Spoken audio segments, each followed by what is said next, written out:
A paz do Senhor a todos. Graças a Deus estamos mais um dia aqui, para juntos aprendermos da palavra do Senhor Jesus.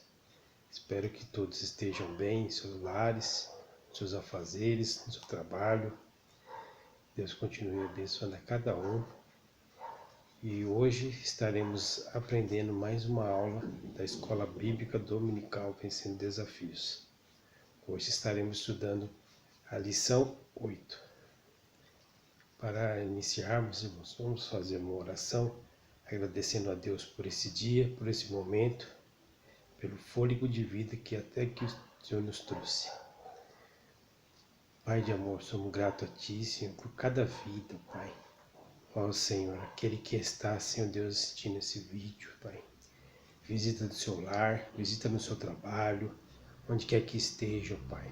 Estenda Tuas mãos, ó Pai, que cada dia possamos ser mais gratos a Ti, pelo fôlego de vida, pelo ar que respiramos, pelas Tuas bênçãos, pelas Tuas promessas, tudo que o Senhor tem dado, Senhor Deus, a cada um, Senhor Deus.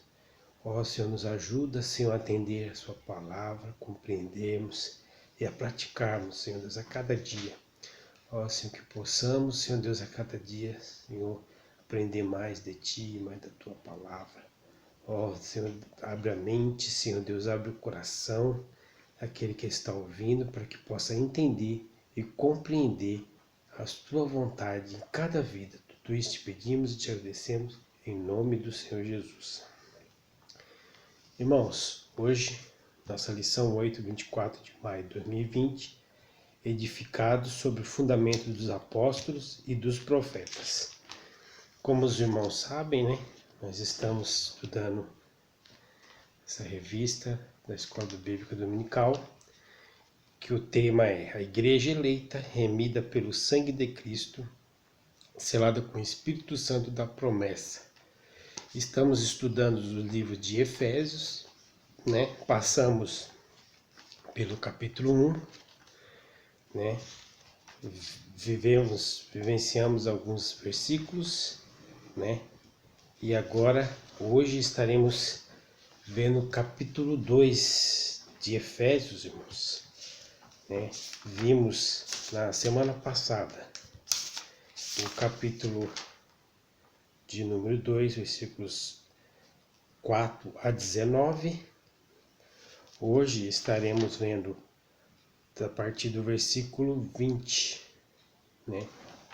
E estaremos comentando ao decorrer da lição. Então, o nosso tema é edificado sobre o fundamento dos apóstolos e dos profetas. Nosso textual, irmãos, está em Efésios capítulo 2, versículo 20. Edificado sobre o fundamento dos apóstolos e dos profetas, de que Jesus Cristo é a principal pedra da esquina. Efésios capítulo 2, versículo 20. Nossa verdade prática. Jesus Cristo é a pedra basilar, que é a pedra base, fundamental, angular, que significa basilar, da igreja, que está edificada no meio dos ensinamentos dos apóstolos e do testemunho dos profetas. Nossa leitura bíblica, irmãos.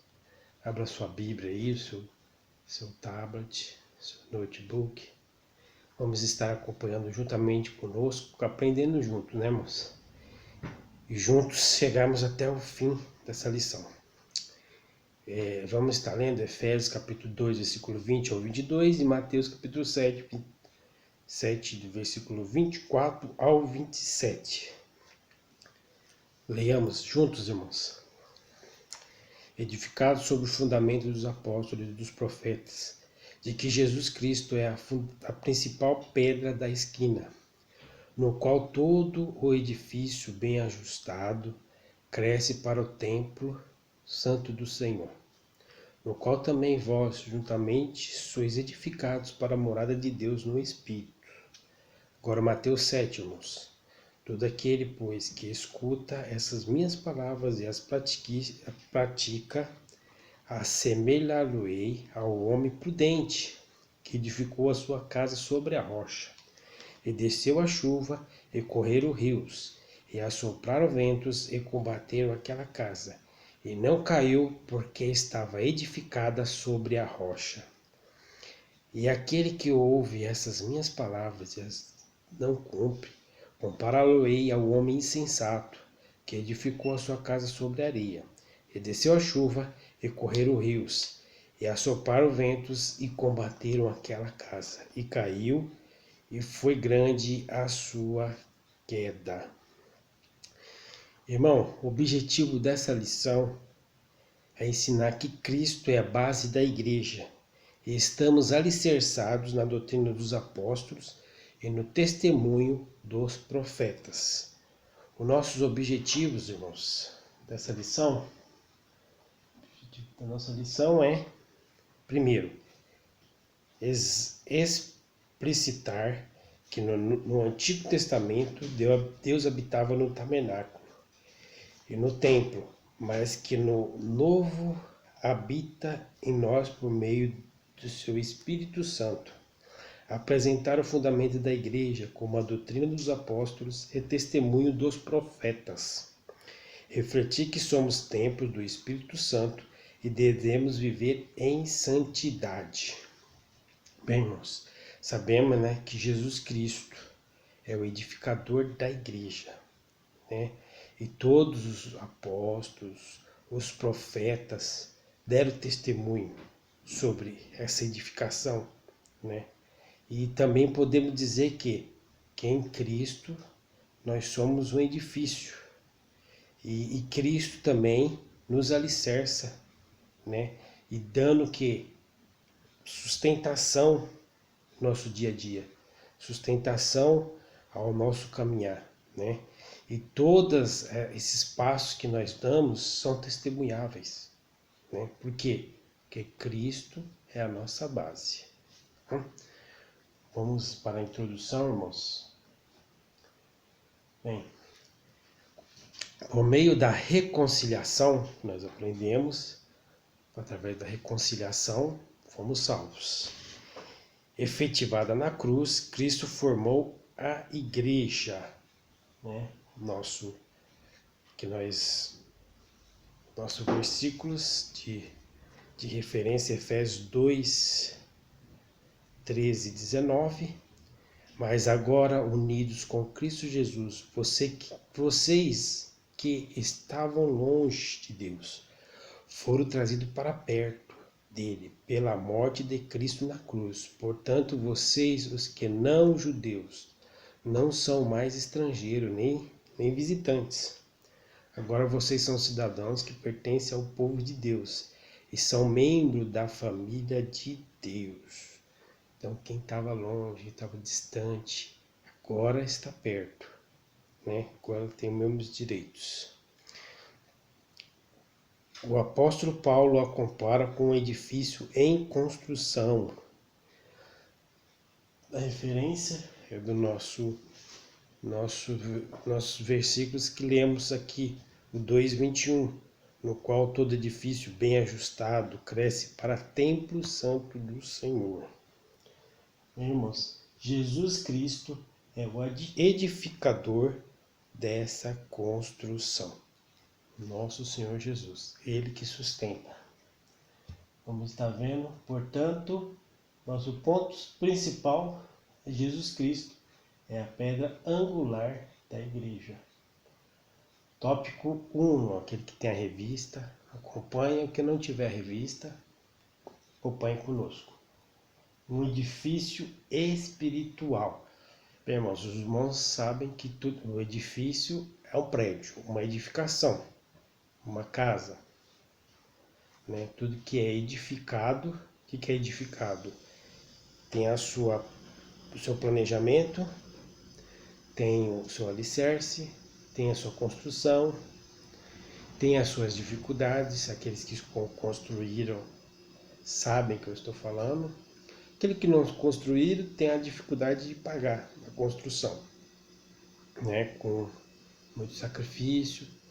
Mas aqueles que constroem e ou acompanhar a construção sabem que tem o desgaste físico, tem o desgaste financeiro e tem o planejamento. Então, Cristo, que é o nosso edificador, ele planejou, ele construiu, ele sofreu, ele padeceu para que essa construção se concretizasse. Irmãos, nós vamos estar vendo isso aí.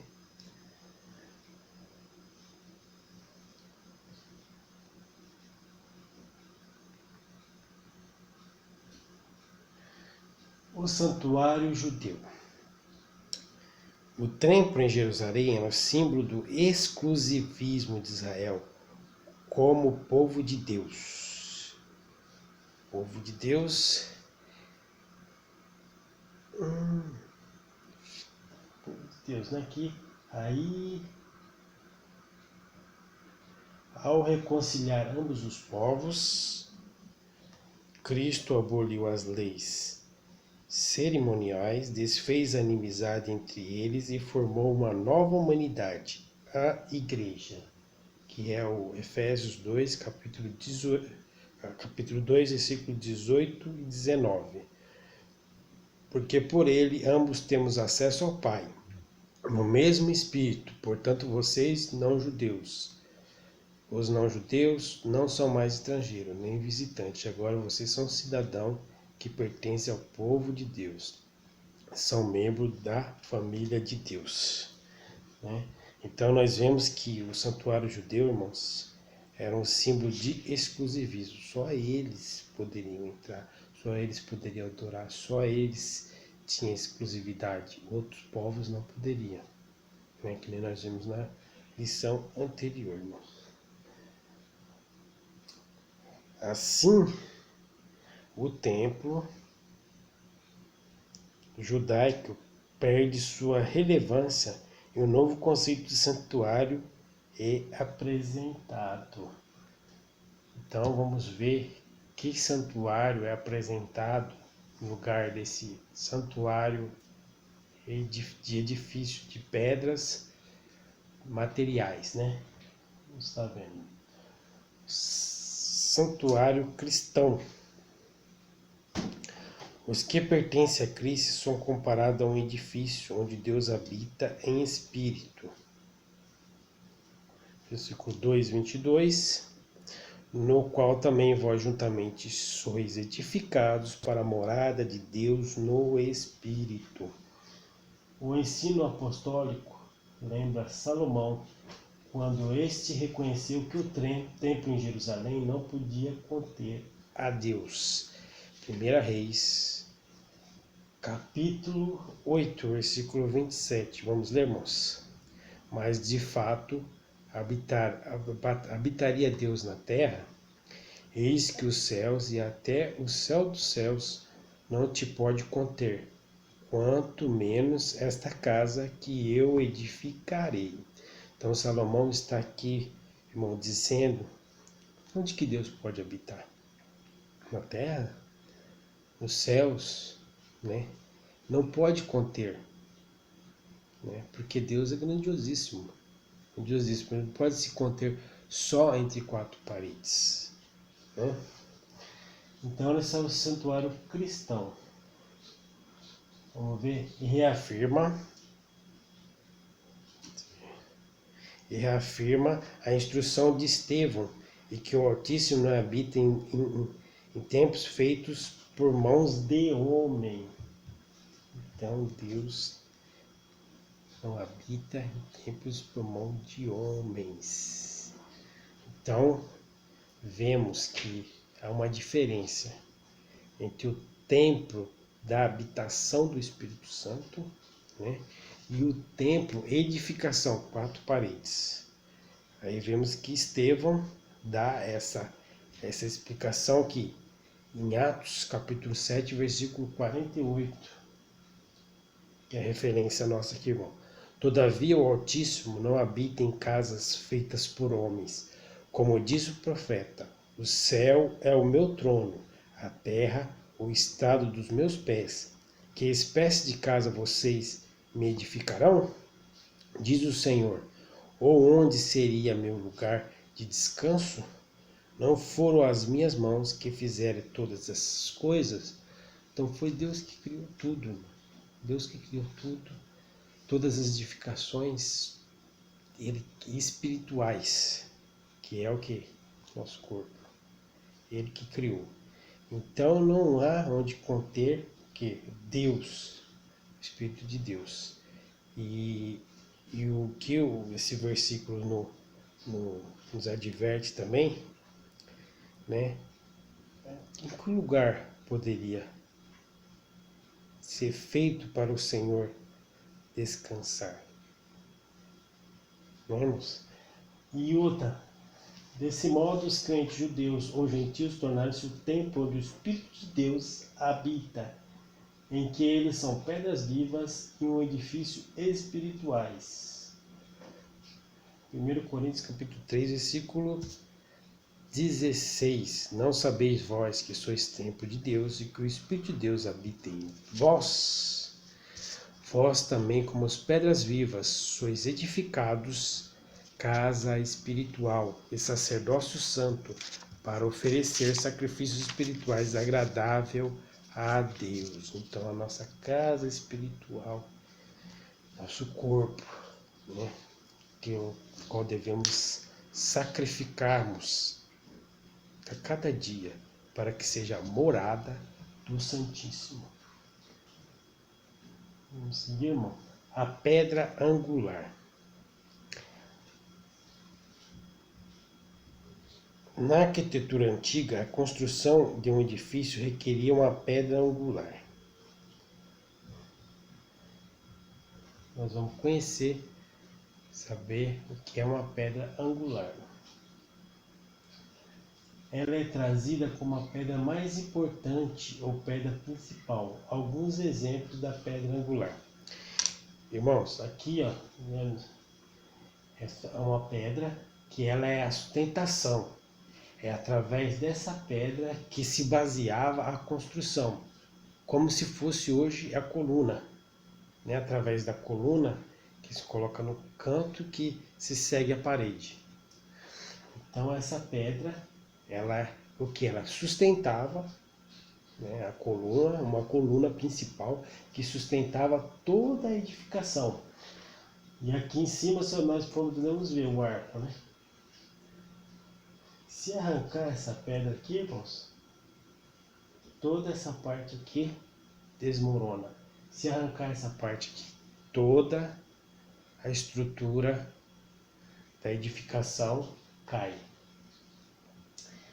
Ela era posta no canto do prédio para sustentar o alicerce, firmar e unir toda a estrutura e manter a parede em linha certa. Para que se tenha uma ideia, em uma das escavações no local do templo, em Jerusalém, foi encontrado um monótipo com cerca de 12 metros de comprimento. Então, com a destruição do templo, né, eles fizeram a escavação e acharam um monótipo, que é um monumento ou uma obra construída por só bloco de pedra, mais ou menos 12 metros de comprimento. Você vê a extensão e a necessidade e a importância dessa pedra angular, né, moço? Que é uma pedra de sustentação. Vamos adiante. Portanto, a pedra angular desse nome, novo santuário, é o próprio Cristo. Por quê, irmãos? Porque o templo foi destruído. O templo foi destruído. Mas agora é Cristo que é a pedra de sustentação. 4. Cristo, a pedra principal. A identificação de Cristo como a pedra angular remonta à profecia messiânica em que a pedra rejeitada tornasse a pedra de esquina. Ele mesmo afirmou ser a cabeça da esquina. Vamos estar vendo aqui que Cristo, desde o tempo de Moisés, né, já foi considerado a cabeça de esquina. Ele mesmo afirmou ser a cabeça de esquina.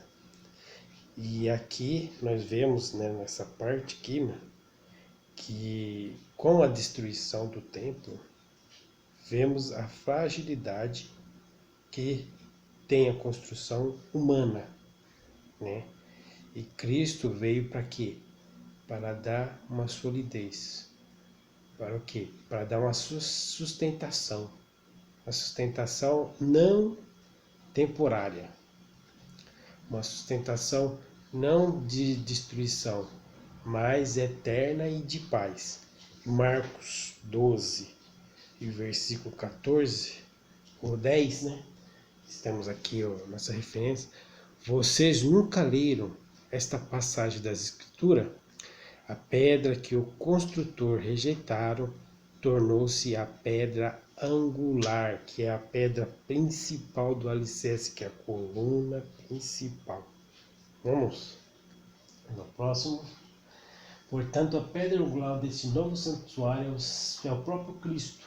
No Sermão do Monte aprendemos que o homem prudente edifica a casa sobre a rocha, que é Cristo, que nós lemos aqui na nossa leitura, que todo aquele, pois, que escuta essas palavras e os pratica, assemelhou-se ao homem prudente que edificou a sua casa sobre a rocha, que na rocha tem sustentação, na rocha tem solidez. Agora na areia o vento bate e derruba, não tem estrutura, né?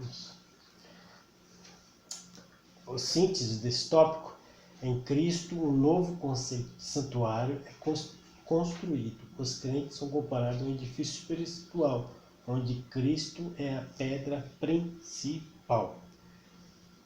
Dependente de tudo que há na construção, se ela for bela, muito bem acabada, muito bem arquitetada, mas se não tiver o principal, que é a base, a sustentação, ela não durará muito.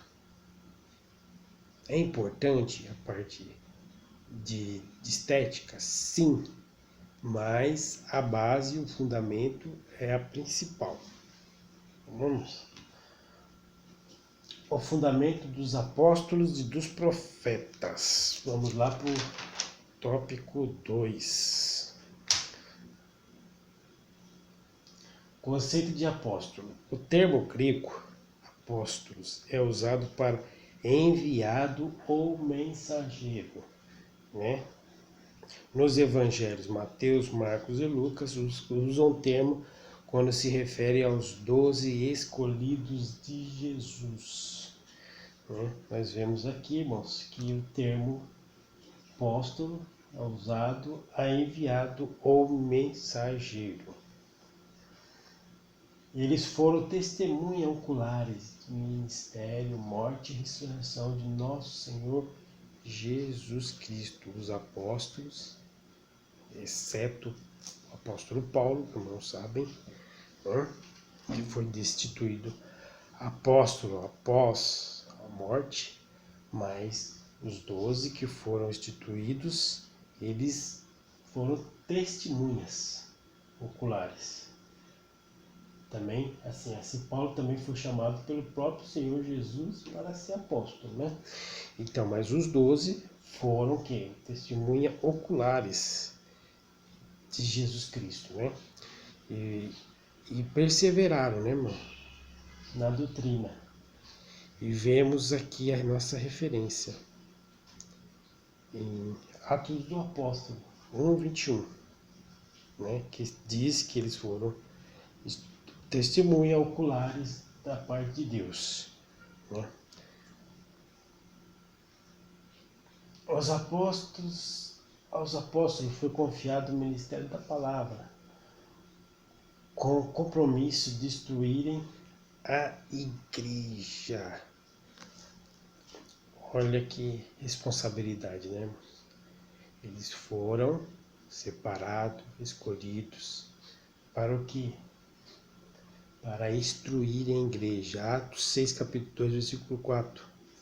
6, 2 e 4. Por isso, os 12 convocaram a reunião com todos os discípulos e disseram: nós, apóstolos, devemos nos dedicar ao ensino da palavra de Deus e não à distribuição de alimentos. Sendo assim, irmãos, escolhemos 7 homens respeitados, cheios do Espírito e de sabedoria, e nós os encarregaremos desse serviço. Então nós nos dedicaremos à oração e ao ensino da palavra. Nós vemos aqui, irmãos, que eles não abandonaram a distribuição de alimentos, né? Que é o serviço social da igreja. Eles apenas passaram para outras, iam passar para outras pessoas, 7 homens respeitados, cheios do Espírito Santo e de sabedoria. Para quê? Para continuar a obra de assistente social, né? Que é a distribuição de alimentos. Para quê?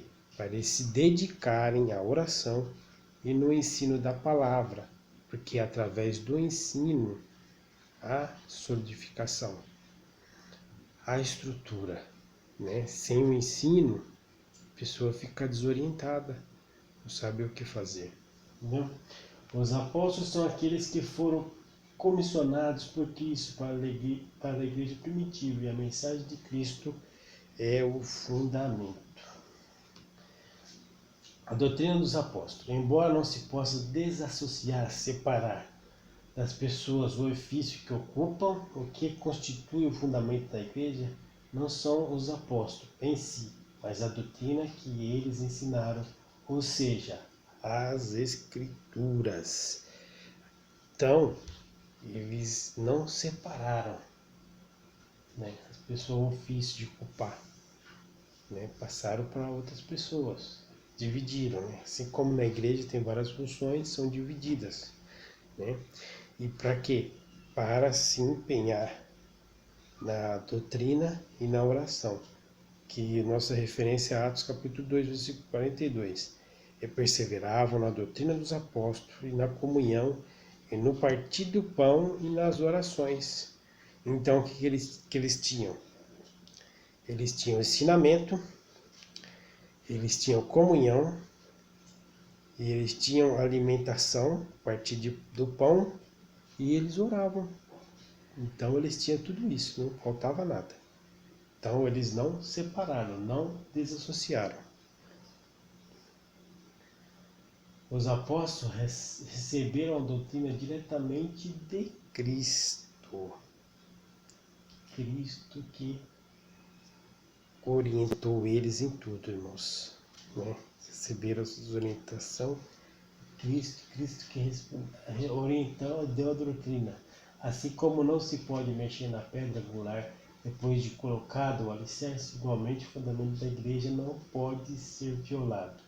Acerca disso, o Senhor Jesus Cristo asseverou: as minhas palavras não hão de passar.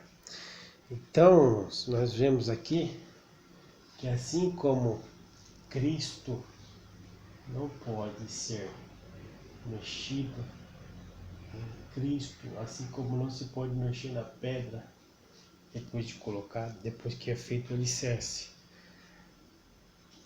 Você não pode mexer, porque senão você vai derrubar toda a estrutura. Assim Cristo se for tirado de nós, essa estrutura abala. Porque é Ele que sustenta todo o nosso ser, o nosso espírito. Acerca disso, o Senhor Jesus asseverou: as minhas palavras não hão de passar. Passará o céu e a terra, mas as minhas palavras não hão de passar.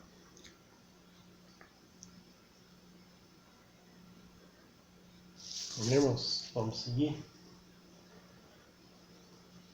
A revelação dos apóstolos, conforme temos no Novo Testamento, nunca poderá ser substituída ou anulada por revelação, testemunho ou profecia posterior. Então nós vemos aqui, irmãos, que nada pode ser substituído ou revelado a testemunho, a profecia que já foi falada, né? A profecia foi dita, né? Já foi confirmada, né? Então não pode ser anulada, porque Cristo confirmou. A palavra grego, testemunho dos profetas. A palavra grega Profetes significa proclamador, intérprete da revelação divina. Então, a palavra grega profetes, quer dizer profeta, né? Revela a proclamar a interpretação da revelação divina. A revelação é uma interpretação divina. A ordem da frase em Efésios 2:20, apóstolos e profetas, indica trata-se dos profetas da igreja e não dos do Antigo Testamento. Efésios 2:20.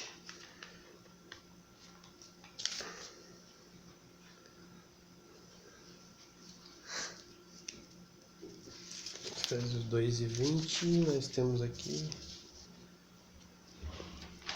Está aqui, edificados sobre o fundamento dos apóstolos e dos profetas, de que Jesus Cristo é a principal pedra da esquina. Então, os apóstolos e o profeta, né, foram edificados sobre o fundamento de quem? De Jesus Cristo. Assim, os profetas neotestamentários, que falaram inspirados pelo Espírito Santo, perfazem o alicerce da Igreja de Cristo. Neotestamentários, irmãos, é o Novo Testamento, certo? 2 Pedro, está vendo aqui?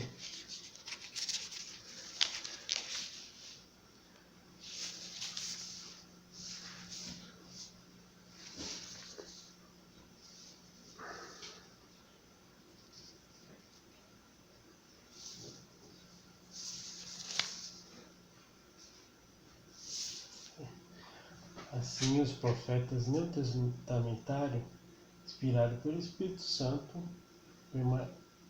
perfazem o alicerce de Cristo Jesus. Passando para o...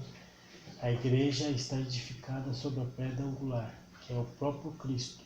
O seu fundamento é a doutrina dos apóstolos, o testemunho dos profetas bíblicos. Então, a igreja está edificada sobre a pedra angular, que é Cristo, e que pelo próprio Cristo, e o seu fundamento é a doutrina, que é o ensinamento que os apóstolos deixaram, que foi enviado por Cristo. Edificados para a morada de Deus. Esse aí é o tópico 3, irmãos. Edificados para a morada de Deus.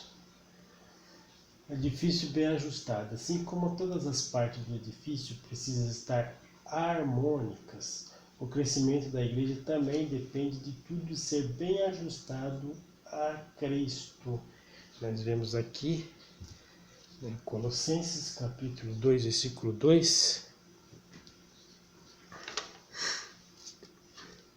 E aqui o 2 Pedro capítulo 1, versículo 21, para que nunca foi produzida por vontade de homens, porque a profecia nunca foi produzida por vontade de homens, mas os homens santos de Deus foram inspirados pelo Espírito Santo. Então a profecia, irmão, nunca foi produzida por vontade do homem, do querer do homem, mas os homens foram inspirados para quê? Para falar segundo a vontade de Deus. Agora, nossa referência aqui, Colossenses 2:2, eu trabalho para que o coração deles se encha de coragem e eles sejam unidos em um amor e assim fique completamente enriquecido com a segurança que é dada pela verdadeira compreensão do segredo de Deus.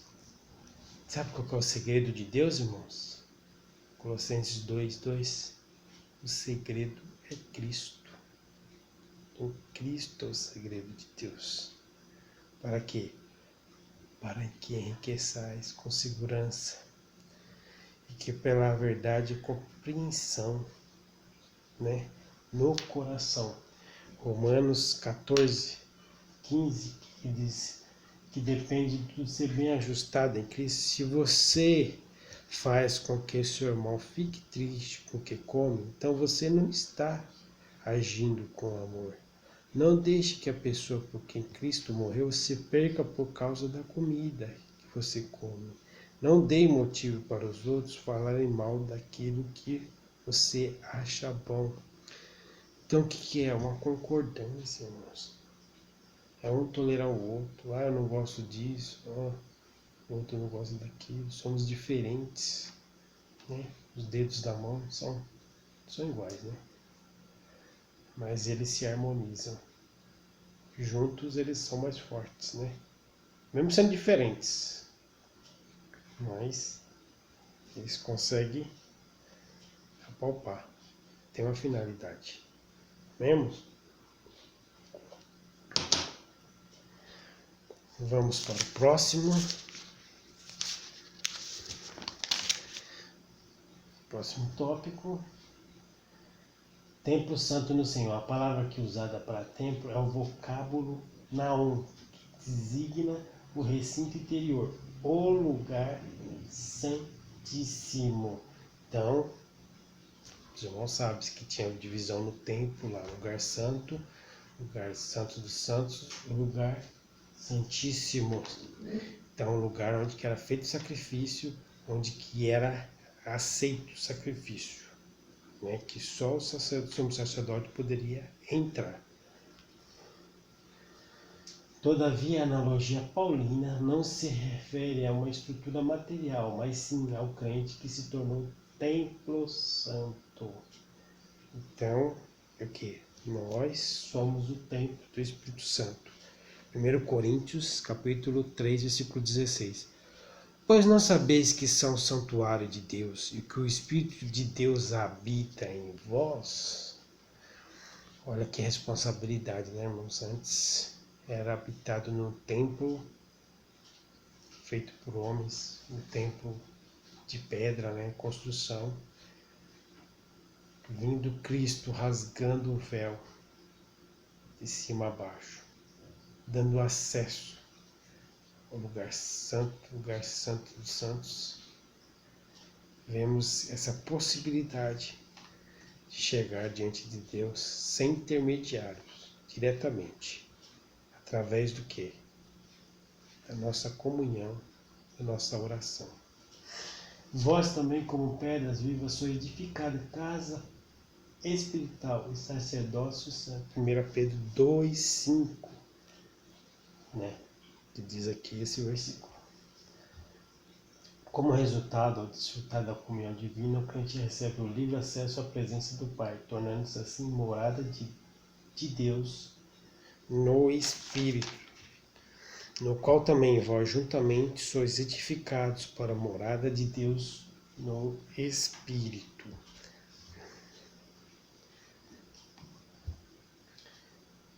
Terceiro tópico, morada do Altíssimo. No Antigo Testamento, a expressão morada de Deus fazia alusão ao tabernáculo, depois ao templo israelita. Indica lugar de habitação permanente e comunhão íntima, que era a morada do Altíssimo. Era o quê? Onde que tinha o altar, onde tinha o quê? O sacrifício, né? Onde era o quê? O tabernáculo. Como já vimos, o Cristo tornou-se templo do Senhor. Versículo 2, 21, né? No qual todo edifício bem ajustado cresce para o templo santo no Senhor. Isso significa que Deus habita em nós por meio do Espírito. E tal afirmação ratifica o ensino apostólico de que Deus não habita em templos feitos por homens. Foi o que nós lemos ali, né, moço? O 2:22, no qual também vós juntamente sois edificados para a morada de Deus no Espírito. Deus habita na vida daquele que, edificado em Cristo, tornou-se templo santo do Senhor. Então Deus habita na vida daquele que tem compromisso com Ele. Aquele que não tem compromisso tem que ter. Por quê?